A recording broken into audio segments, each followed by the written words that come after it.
नमस्कार, hello and welcome to Prem sir Aloli के इस यूट्यूब चैनल पे आप सभी बच्चों का स्वागत है।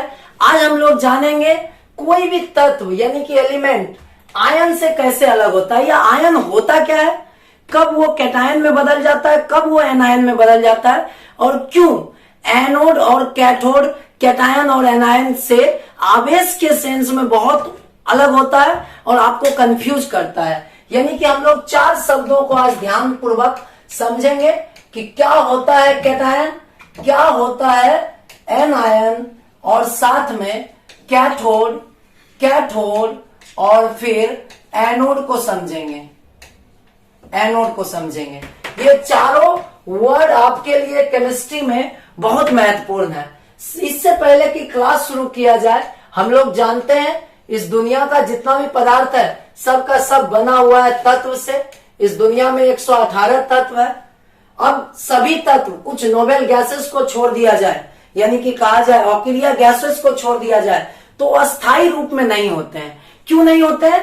क्योंकि हर एक तत्व को अस्थायी रूप में आने के लिए सबसे बाह्यतम कक्षा में बच्चों 8 इलेक्ट्रॉन होना जरूरी है। ये ऑक्टाव्स का नियम है, यानी कि कह सकते हो ऑक्टेट रूल है कि यदि आपको अस्थायी होना है तो आपको 8 इलेक्ट्रॉन आपके बाह्यतम कक्षा में होना चाहिए। आपको पता है कि सभी तत्व के पास में प्रोटॉन होता है और सभी के पास में इलेक्ट्रॉन और न्यूट्रॉन होता है, जिसमें केंद्रक में प्रोटॉन और न्यूट्रॉन होता है और इलेक्ट्रॉन क्या होता है, चारों तरफ घूम रहा होता है बाह्यतम कक्षा में।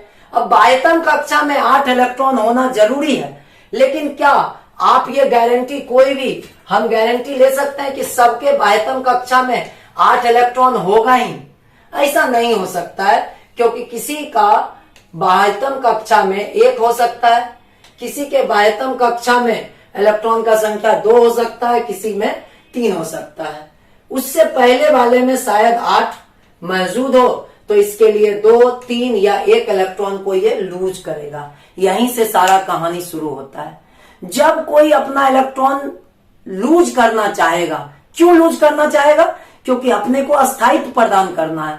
तो अपने को अस्थायित्व प्रदान करने के लिए जब कोई अपना इलेक्ट्रॉन लूज करेगा, उसी समय को, उस अवस्था को जिसमें उसने अपना इलेक्ट्रॉन लूज करा हो या फिर अपना इलेक्ट्रॉन गेन करा हो, उसको कहेंगे क्या चीज?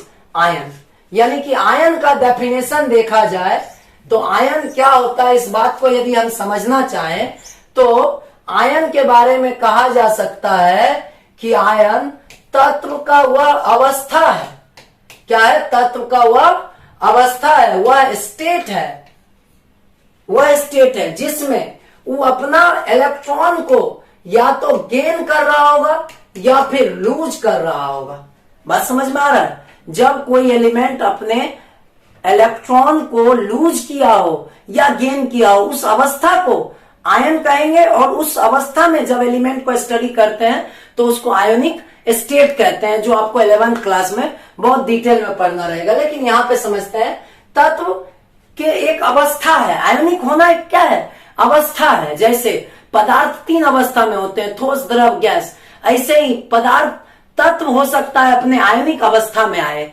क्यों आएगा? इस दुनिया में सभी को आयनिक अवस्था में आना क्यों जरूरी है? जैसे मान लो सोडियम है, सोडियम को आयनिक अवस्था का क्या जरूरत है? जरूरत है बच्चों 2, 8 और 1 इलेक्ट्रॉनिक विन्यास देखें तब इसको 1 इलेक्ट्रॉन लूज करना पड़ेगा। और ये किसी को ढूंढ रहा होगा कि हमको कोई 1 इलेक्ट्रॉन ले लो, ये बोल रहा होगा 1 इलेक्ट्रॉन ले लो, 1 इलेक्ट्रॉन ले लो। अब देखो ये यहां पर क्या हो गया कि इसके पास प्रोटॉन होगा 11, इलेक्ट्रॉन होगा कितना? 11। न्यूट्रॉन जो भी हो उससे कोई मतलब नहीं है, क्योंकि न्यूट्रॉन अनावेशित है। तो कह सकते हो टोटल आवेश यहाँ पे क्या हो गया बच्चों? 0 हो गया, क्योंकि प्रोटॉन भी 11 था और इलेक्ट्रॉन भी 11 था। और परमाणुविक संरचना के हिसाब से आप जानते हैं कि इलेक्ट्रॉन नेगेटिव चार्ज होता है और प्रोटॉन पॉजिटिव चार्ज होता है। ये बात तो समझ में आता है। अब देखिए, ध्यान दीजिए इस बात पे। जब ये इलेक्ट्रॉन लूज कर देगा, यानी कि 1 इलेक्ट्रॉन माइनस कर देगा, तो यानी कि इलेक्ट्रॉन का संख्या अब कितना हो गया बच्चों? 10। जबकि प्रोटॉन का संख्या अभी भी 11 है। यानी कि बड़ा चार्ज कौन है, बड़ा नंबर कौन है? प्रोटॉन है। इसलिए प्लस चार्ज होता है। यानी कि आपको समझना पड़ेगा कि जब कोई इलेक्ट्रॉन दिया तब प्लस चार्ज क्यों हुआ, क्योंकि इलेक्ट्रॉन नेगेटिव चार्ज होता है और वो जब किसी को लूज कर दिया तो उसका संख्या कम हो गया और प्रोटॉन का संख्या क्या हो गया, ज्यादा हो गया, इसीलिए वो प्लस चार्ज हो गया। जबकि एक दूसरा अवस्था, जिस अवस्था में तत्व अपना इलेक्ट्रॉन किसी को दे चुका होगा, उस अवस्था को कहेंगे बच्चों कैटायन। क्या कहते हैं, कैटायन। यानी कि आयन का जब कोई धनात्मक आयन बनाए तब उसको कहते हैं कैटायन, और जब कोई ऋणात्मक बनाए तब उसको कहते हैं एनायन। अब ऋणात्मक कब बनाएगा इस बात को समझते हैं। यहीं पे पास में सोडियम के बगल में ही था, यहाँ पे कौन, क्लोरीन था। क्लोरीन के बाह्यतम कक्षा में 7 इलेक्ट्रॉन था, क्योंकि इसका परमाणुविक संरचना कह सकते हो देखें तो 7 है, तो 2, 8 और 7 ये बात हुआ। अब इसको अपना 8 पूरा करने के लिए 1 इलेक्ट्रॉन चाहिए, तो ये क्या हो गया, इससे कंबाइन हो गया, 1 इलेक्ट्रॉन इसने इससे गेन किया। इस वजह से इस दुनिया का बहुत ही महत्वपूर्ण कंपाउंड बन गया सोडियम क्लोराइड। यानी कि इसको 1 इलेक्ट्रॉन देना था और इसको 1 इलेक्ट्रॉन लेना था। इसको क्यों ऐसा करना पड़ा, क्योंकि सबसे बाह्यतम कक्षा में 8 इलेक्ट्रॉन होना जरूरी है। तो जब दिया था उस अवस्था को आयनिक अवस्था कहेंगे। इसने भी जब ग्रहण किया तब इसका 18 क्यों हुआ, देखो समझो। क्लोरीन का जो था वो एटॉमिक नंबर 17 होता है, तो इसमें प्रोटॉन कितना होगा, 17 होगा। इलेक्ट्रॉन बच्चों कितना होगा, 17 ही होगा। लेकिन चूंकि उसने अस्थायित्व करने के लिए 1 इलेक्ट्रॉन ले लिया है, इसलिए इसका इलेक्ट्रॉन का संख्या कितना होगा, तो 18 होगा। तो ये 18 इलेक्ट्रॉन, जबकि प्रोटॉन 17, यानी कि प्लस चार्ज 17 माइनस चार्ज 18, इसलिए टोटल चार्ज क्या होगा, -1 हो जाएगा। इसलिए आप देखोगे Cl माइनस लिखा हुआ रहेगा और Na प्लस लिखा हुआ रहेगा। तो आप समझ जाना, जब किसी पे प्लस लिखा हुआ रहे तो वो कैटायन बनाता है, उसको क्या कहते हैं, कैटायन। जब किसी पे नेगेटिव लिखा हुआ रहे तो वो बनाता है बच्चों एनायन बनाता है। इस बात को ध्यान रखेंगे।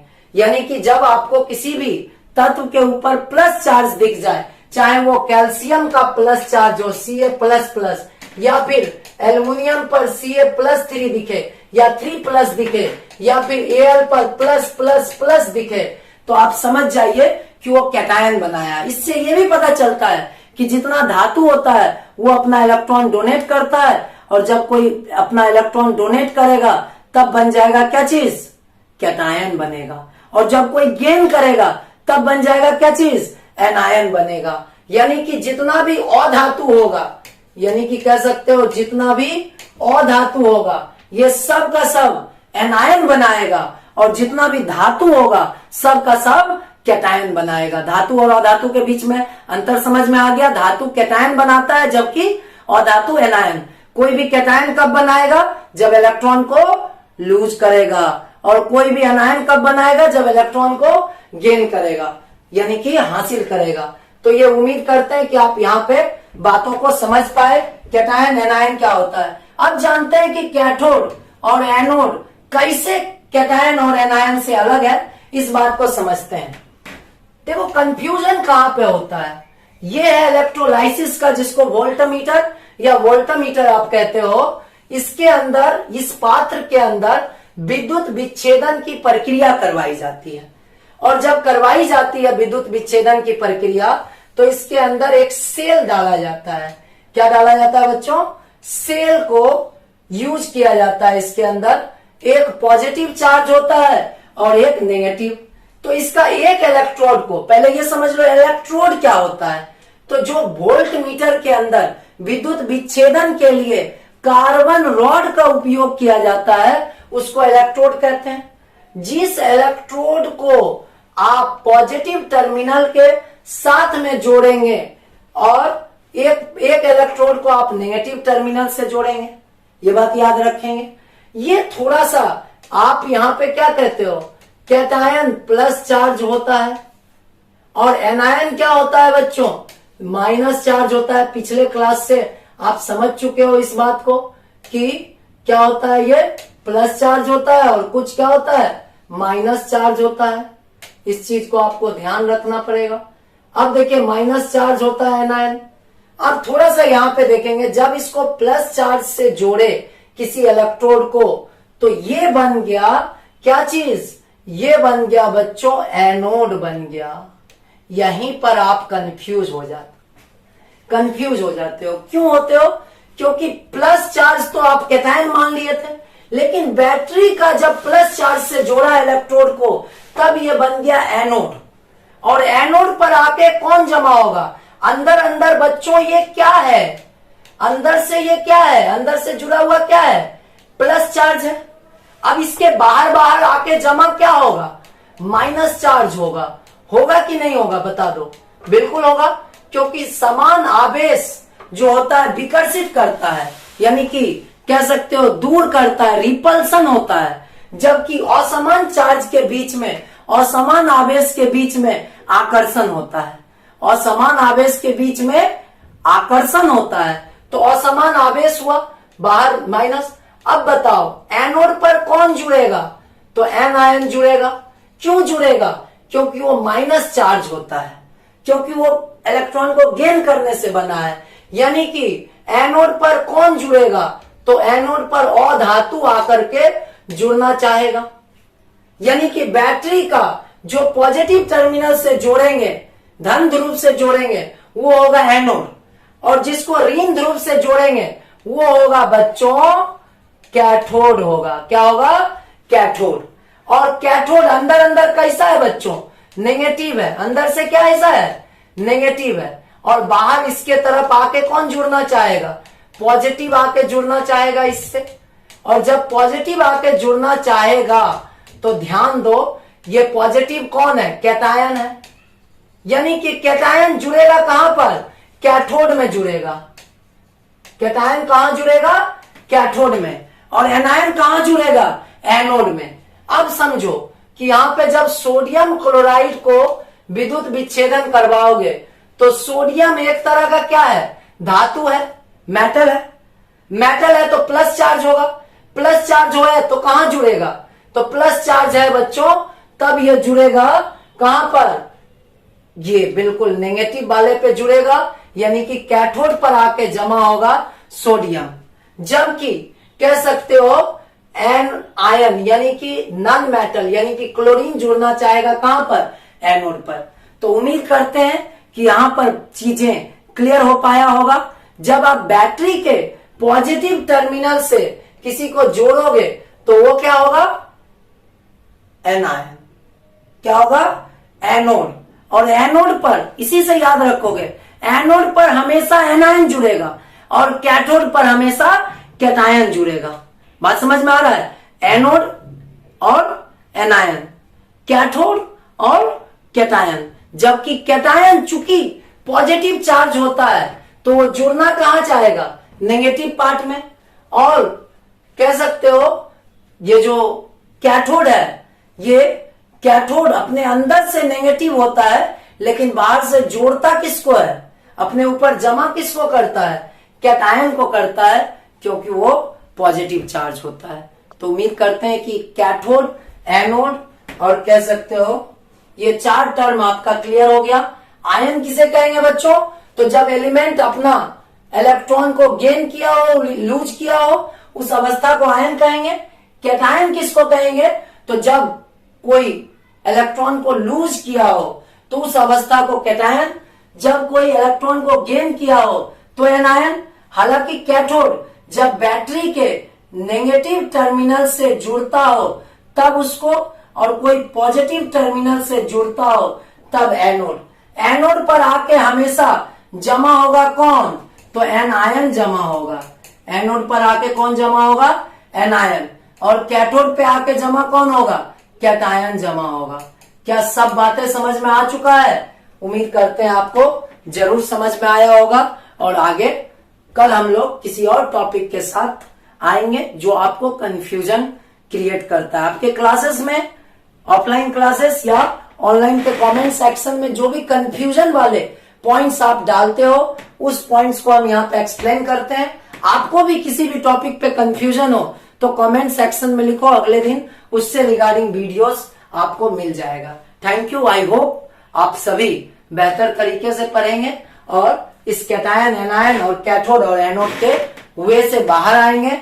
ये बात याद रखेंगे, कैटायन बराबर प्लस चार्ज बनाता है धातु, धातु हमेशा कैटायन बनाता है और धातु हमेशा एनायन बनाता है। एनोड जो होता है वो अपने आप में प्लस बैटरी के प्लस चार्ज से जुड़ता है, धन ध्रुव से जुड़ता है, और कैथोड जो होता है वो ऋण ध्रुव से जुड़ता है, लेकिन उसके ऊपर एनोड पर हमेशा एनायन आके जमा होता है, जबकि कैथोड पर हमेशा कैटायन आके जमा होता है। इसी टर्म में एक जो पॉइंट और आप कह सकते हो कि जब जल का विद्युत विच्छेदन करवाया जाता है, वाटर का विद्युत विच्छेदन करवाया जाता है, तो हाइड्रोजन प्लस चार्ज है और oxygen minus charge. Minus charge वाले को बच्चों आप क्या कहते हो? एनायन कहते हो कि नहीं कहते हो? और प्लस चार्ज वाले को क्या कहते हो बच्चों? कैटायन कहते हो। कंफ्यूजन तो नहीं है? अभी इलेक्ट्रोड का बात नहीं कर रहे हैं, हम आयन का बात कर रहे हैं। कैटायन बनाएगा ये, और आपको भी पता है कैटायन जमा होगा कहां पे बच्चों? कैथोड पे जमा होगा। कहां पे जमा होगा? कैथोड पे जमा होगा। एनायन कहां पे जमा होगा? एनोड पे जमा होगा। तो एक हो गया एनोड और दूसरा हो गया कैथोड। एक हो गया कैटायन और दूसरा हो गया एनायन। तो उम्मीद करते हैं कैटायन आपको समझ में आ गया होगा। कैटायन हमेशा कैथोड पे जमा होगा और एनायन हमेशा एनोड पे जमा होगा। नमस्कार।